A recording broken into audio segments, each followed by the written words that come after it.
कहानी की शुरुआत होती है टॉम नाम के एक बेहद होशियार लड़के से, जिसने अपने स्कूल के दिनों में ही मैक्सिकन ऑयल स्पिल जैसी बड़ी मुसीबत का हल निकालकर दुनिया भर की बड़ी बड़ी ऑयल कंपनीज के होश उड़ा दिए थे। उसका कॉलेज खत्म होने से पहले ही दुनिया की 8 सबसे बड़ी ऑयल कंपनीज ने उसे नौकरी और सालाना $4 लाख की तनख्वाह देने का ऑफर दिया। लेकिन इतने बढ़िया ऑफर्स को ठुकराकर टॉम ने स्पेन के वॉल्टर मोरलैंड नाम के एक आदमी का ऑफर एक्सेप्ट कर लिया। इस काम में उसे अपने तेज तर्रार दिमाग की मदद से एक ऐसी तिजोरी को खोलना था जिसे दुनिया की सबसे सुरक्षित तिजोरी समझा जाता था। असल में इस तिजोरी में ऐसा कुछ था जो वॉल्टर हासिल करना चाहता था, मगर पिछले 80 साल से आज तक कोई भी इस अनोखी तिजोरी को तोड़ने में कामयाब नहीं हो पाया। इसके बाद वॉल्टर ने टॉम को अपनी टीम से मिलवाया। वॉल्टर ने कहा कि उसने कुछ महीने पहले एक ऐसे जहाज को ढूंढ निकाला था जो कई साल पहले समुद्र में डूब गया था। उसमें से एक डब्बा निकला जिसमें बेशुमार खजाने का पता छुपा था,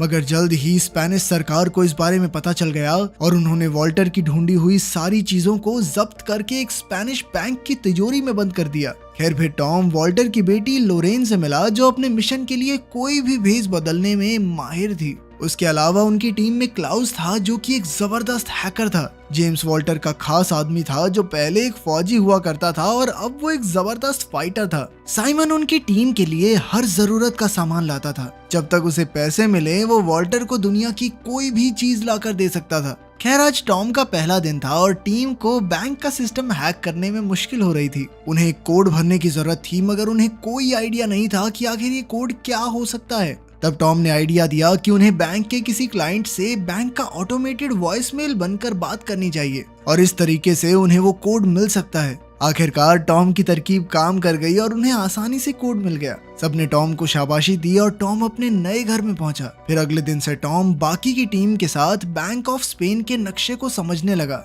वॉल्टर के मुताबिक ये बिल्डिंग दुनिया की सबसे सुरक्षित बिल्डिंग है, क्योंकि यहाँ हजारों की तादाद में सेंसर्स और कैमरास लगे हैं और वहाँ के गार्ड भी सिक्योरिटी में कोई कमी नहीं छोड़ते। उनकी सबसे बड़ी मुश्किल तो स्पेनिश आर्मी का हेडक्वार्टर था, जो कि बैंक के ठीक सामने बना हुआ था। जब भी बैंक के सिक्योरिटी अलार्म्स बजेंगे तो हेडक्वार्टर से 500 फौजी एक साथ बैंक में घुस आएंगे। इसके अलावा बैंक का सिक्योरिटी चीफ पहले स्पेन की काउंटर टेररिज्म फोर्स का कमांडर था। अब वॉल्टर की टीम का मुकाबला ऐसी फौज से था जो किसी भी हालत में बैंक की हिफाजत करना जानती थी। इसके अलावा वॉल्टर की टीम को उस तिजोरी के अंदर के नक्शे के बारे में कोई जानकारी नहीं थी, इसलिए उन्हें एक स्कैन करके ये जानकारी हासिल करनी होगी। इस तिजोरी में घुसने के लिए उन्हें 2 चाबियों और सिक्योरिटी चीफ के फिंगरप्रिंट्स की जरूरत थी। इन्हें हासिल करने के लिए टीम ने बैंक में घुसने का फैसला किया। टॉम और साइमन सफाई कर्मचारी, लॉरेन यहाँ पर बेशकीमती पेंटिंग्स की जांच करके उनकी इंश्योरेंस बेचने आई थी और इन्हीं पेंटिंग्स के पीछे बनी तिजोरियों में वो 2 चाबियां रखी थी। जब सिक्योरिटी चीफ लोरेन को कमरे में ले जा रहा था तो लोरेन ने उसे अपनी कॉफी पकड़ा दी और इस तरह उन्हें चीफ के फिंगरप्रिंट्स तो मिल गए। इसके बाद वो पहली पेंटिंग के कमरे में पहुंची तो क्लाउस ने बैंक में कैमरा हैक कर लिए। फिर उसने लोरेन को पेंटिंग स्कैन करते हुए रिकॉर्ड किया और यही फुटेज 10 गुना धीरे धीरे करके चला दी। इसी दौरान लोरेन ने तिजोरी खोली और वहां रखी चाबी की बनावट कॉपी कर ली, मगर उसी वक्त अचानक वहां बैंक का डायरेक्टर आ गया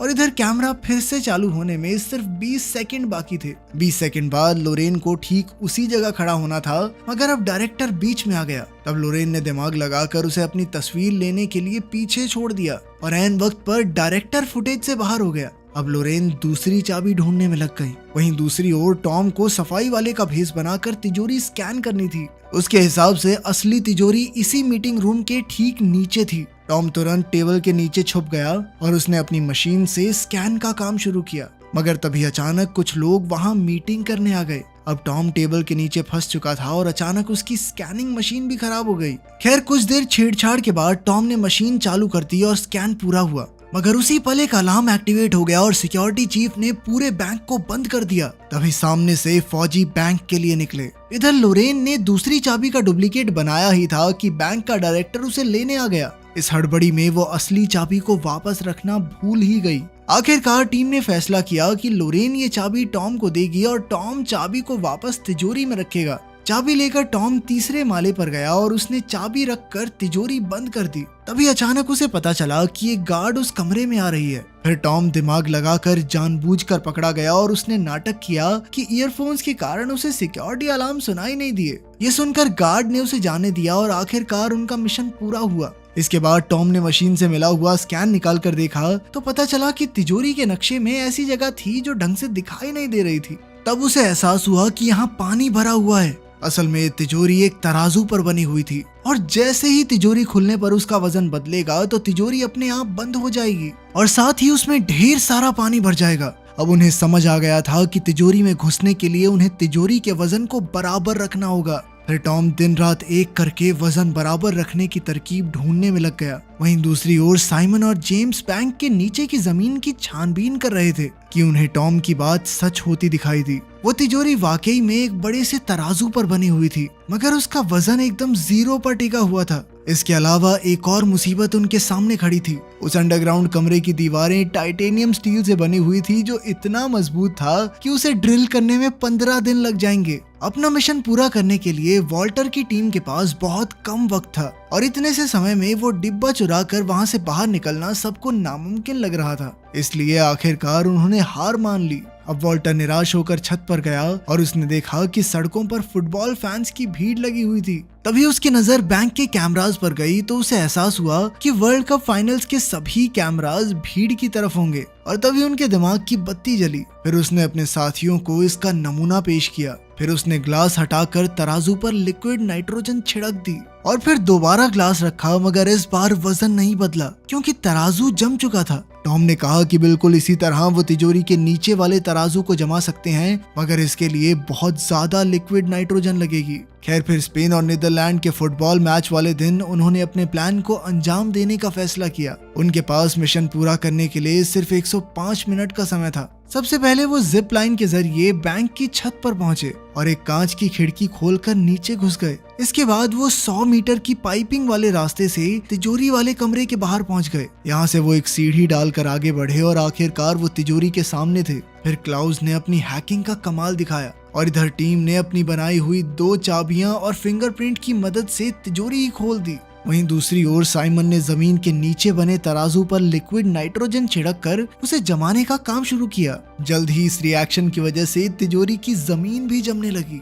इधर टीम अंदर घुसकर वही डब्बा ढूंढने में जुट गई, मगर दूसरी ओर बैंक की सिक्योरिटी टीम को छत की खुली खिड़की के बारे में पता चल गया और वो तेजी से तिजोरी की ओर बढ़ने लगे। इधर वो डब्बा लोरेन के हाथ लग गया, मगर इसके बाद जो हुआ उससे सबके होश उड़ गए। असल में जेम्स एक अंडरकवर एजेंट था। अब उसके मन में लालच आ गया, इसलिए उसने अपनी टीम को धोखा देकर खुद डिब्बे पर कब्जा करने का फैसला किया। अब लोरेन के पास कोई चारा नहीं था, इसीलिए उसे जेम्स को डिब्बा देना पड़ा। मगर इससे पहले कि वो यहाँ से बाहर निकल पाते, नीचे तराजू पर लिक्विड नाइट्रोजन का असर खत्म हो गया, जिससे तिजोरी का सिक्योरिटी सिस्टम एक्टिवेट हो गया। अब टॉम, लोरेन और जेम्स तिजोरी में कैद हो गए थे और वहाँ तेजी से पानी बढ़ने लगा। जेम्स तो पहले फौजी रह चुका था, इसलिए उसे स्विमिंग आती थी और वो डिब्बा लेकर वहाँ से भाग निकला। इधर सिक्योरिटी चीफ ने इमरजेंसी का ऐलान कर दिया और उसके आदमी हथियारों के साथ तिजोरी की ओर भाग रहे थे। वहीं तिजोरी में इतना पानी भर चुका था कि टॉम और लोरेन की जान खतरे में थी, क्योंकि वो कभी भी डूब सकते थे। अब उनके पास कोई चारा नहीं था, तो ऐन वक्त पर टॉम के दिमाग की बत्ती जली और उसने साइमन को तराजू पर और बाहर डालने को कहा, ताकि पूरी मशीनरी को लगे कि तिजोरी पूरी तरह से पानी से भर चुकी है। साइमन ने फटाफट सारे नाइट्रोजन टैंक्स तराजू में रख दिए, पर वो भी काफी नहीं थे। आखिरकार उसने अपना रेडियो भी ऊपर रख दिया और इतने से भार से तराजू का वजन बढ़ गया। अचानक सिस्टम के मुताबिक तिजोरी का पानी बाहर निकलने लगा। इधर फौज तिजोरी में घुसकर चोरों को रंगे हाथों पकड़ने ही वाली थी, मगर जैसे ही उन्होंने दरवाजा खोला तो उनके होश उड़ गए, क्योंकि तिजोरी में कोई भी मौजूद नहीं था। असल में टॉम और लोरेन ड्रेन पाइप्स के जरिए भागकर बैंक के ऊपर वाले मालों में पहुंच गए। इधर फौज और गार्ड्स हाथ धोकर उसके पीछे पड़े हुए थे कि अचानक लोरेन को याद आया कि जिस कमरे में वो पेंटिंग स्कैन करने गई थी, डायरेक्टर उसकी खिड़की हमेशा खुली रखता था। अब वो दोनों बिना समय गवाए खिड़की से नीचे कूद गए, जहां हजारों फैंस की भीड़ लगी हुई थी। उन्होंने तुरंत अपनी जैकेट्स उतारी और भीड़ में खो गए। इधर उनका पीछा करते हुए फौजी भी काफी करीब आ गए और अब वो पकड़े जाने वाले थे। आखिरकार वो खुद को पुलिस के हवाले करने को तैयार हो गए, पर उसी पल स्पेन मैच जीत गया और सारे फैंस खुशी से पागल हो गए। इतनी भीड़ में फौजी टॉम और लोरेन का पीछा नहीं कर पाए और आखिरकार वो दोनों बच निकले। फिर कुछ दिन बाद जेम्स ने वो चुराया हुआ डिब्बा अपने बॉस को दिया और जब उन्होंने खजाने का पता निकाला तो उसमें आईफिल टावर की लोकेशन थी। तब उन्हें याद हुआ कि ये सिक्योरिटी लोकेशन नहीं है और वॉल्टर की टीम ने उन्हें चकमा दे दिया था। आखिर में खुलासा होता है कि टॉम और लोरेन ने असली डिब्बा नकली डिब्बे से बदल दिया, जिस वजह से जेम्स ने नकली डिब्बा चुरा लिया। अब वॉल्टर की टीम एक रिजॉर्ट में मजे ले रही थी कि उन्होंने डब्बे से असली खजाने की लोकेशन ढूंढी। तब उन्हें पता चला कि ये खजाना बैंक ऑफ इंग्लैंड में छुपा हुआ है। इसके बाद उनकी टीम एक और नए मिशन के लिए तैयार हो गई। तो आपको कहानी कैसी लगी कमेंट्स में जरूर बताना। मिलते हैं अगली वीडियो में।